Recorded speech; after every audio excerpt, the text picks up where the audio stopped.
Hi, my name is Ryan Seaman, and this is my story in 7. Is that right? Mm-hmm. Cool. Awesome. Nailed it. Thanks. Can I try it one more time? You can. Hi, my name is Ryan Seaman, and this is my story in 7. Almost even better. Oh, thanks. So my testimony actually starts when I was really young. My parents raised me in a Christian home. My parents were raised in a Christian home. My mom didn't come to Christ until she was about 19, but my family raised me in church. They raised me according to Scripture. Dude, I want to try that one more time. One more time. I promise I won't keep us in here forever. We'll be all right. So much easier when there's real people. You're good.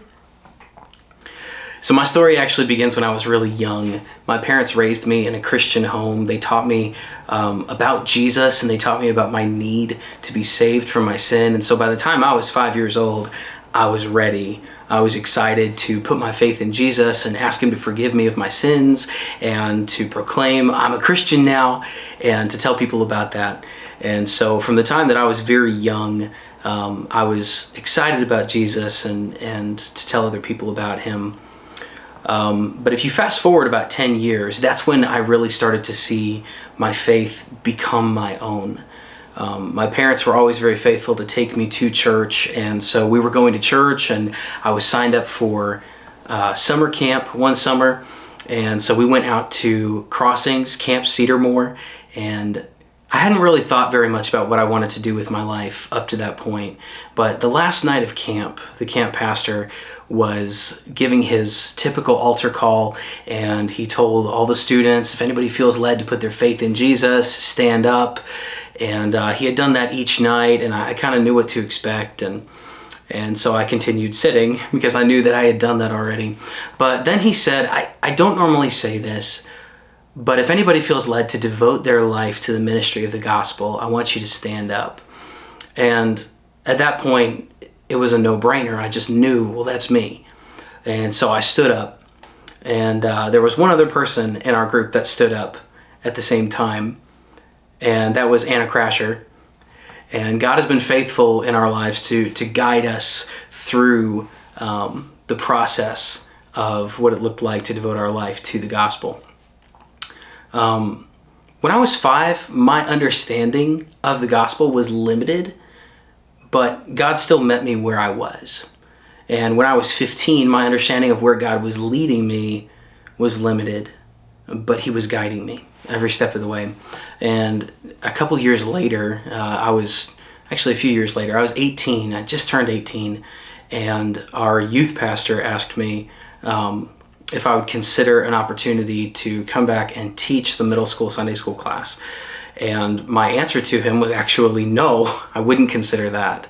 And he said, well, why? Why not? He knew that I had surrendered my life to ministry and that was the kind of thing that I wanted to do.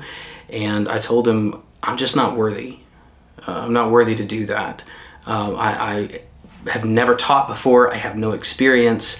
I'm not a Bible scholar, and I struggle with sin. I don't think I'm the kind of person that should be teaching. And he met with me that evening, and we just drove around, and he talked to me, and I'll never forget what he told me. He said, there's nothing that you could have ever done. There's no, we're never ready. We never feel worthy. But God will meet you there with mercy, and God will equip you to do what he's called you to do. And so I told him I'd give it a try, and after my first day teaching, I was hooked. I knew what I loved to do. Teaching the Bible is what I love to do. And so even though I was unworthy, God met me there with mercy, and he filled in the gaps with grace. And the next year I was 19, and that's when my wife and I got married. I'd been 19 for a little over a week, and I look back on that time and I think, man, we were so young, and there were a lot of things we didn't know. But even though we didn't know, what we did know is that we needed wisdom, and we asked God for wisdom, and he gave it. He gave wisdom. And so even though we were inexperienced, he still guided us. And the next year when I was 20, we were getting ready to have our first child. and our daughter was about to be born, and we had a whole plan. We had it all figured out. We knew what we wanted to do, what we were expecting. And then the boat rocked a little bit, and we found out that at 38 weeks that our daughter was trying to come out upside down, and they were going to have to do surgery to get her out instead of her being born the way that we had planned. And so we had to shift gears, and we were afraid.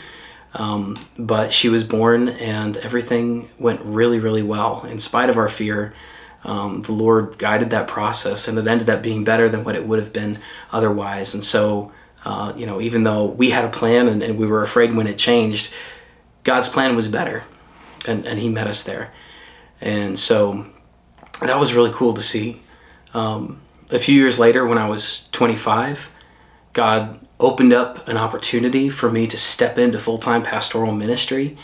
And it was amazing because it wasn't anything that I was qualified to do. Even according to the job description, I wasn't qualified. I didn't have the education, I didn't have the experience, but I had this burning in my chest that told me that I needed to pursue it.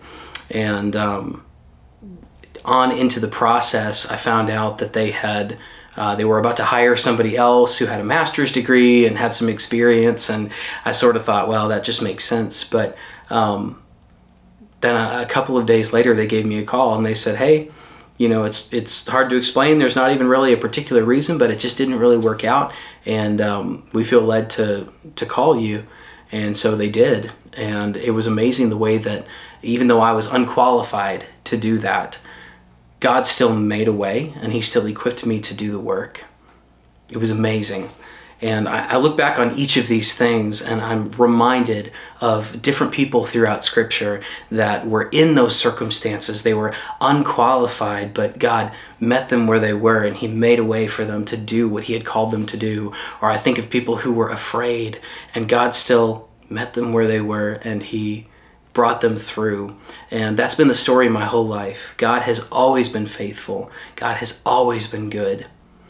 And from my earliest memory of Him to my most recent memory of the way that He's guided me in my life, I can see faithfulness, and I can see goodness, and I can see grace and mercy. Just like I read about in the Bible, He still does it today. He's doing it here and now in the life of His people. God still saves, He still guides, He still meets us with grace.